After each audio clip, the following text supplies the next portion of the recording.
Well, this year, retail theft is costing businesses more than $100 billion. Experts say the problem's only gotten worse.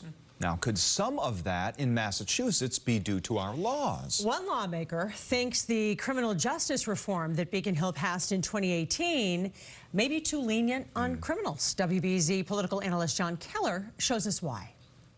It's been getting out of control, and I feel awful for the people working in retail because they really can't do anything about it. This recent heist from North Attleboro's Emerald Square Mall adds to a more than $2 billion theft problem in Massachusetts that's got retailers locking up merchandise that was never locked up before and complaining bitterly about state laws they say are failing to deter theft. You have a incentive really for thieves.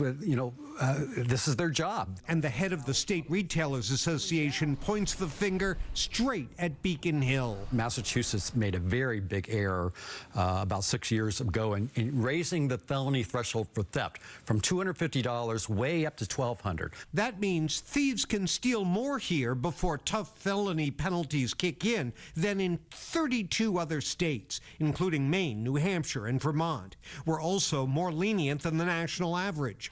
That extra leeway for theft was signed into law by Governor Charlie Baker in 2018. But another Republican is trying to walk that move back a bit. The felony threshold going from $250 to $1,200 extended too far. His bill says multiple offenses within a 6-month period can be counted together toward that threshold. It's not meant to punish the individual who has a lapse in judgment and does the one-off. Certainly, we need to try to rehabilitate and work with them. But for the individuals who are the repeat offenders, we certainly need to hold them accountable.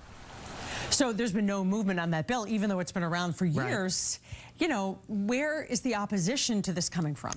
Well, I asked the representative that. He was very diplomatic. He said it's just a function of the deliberate legislative process. I, however, am not a diplomat.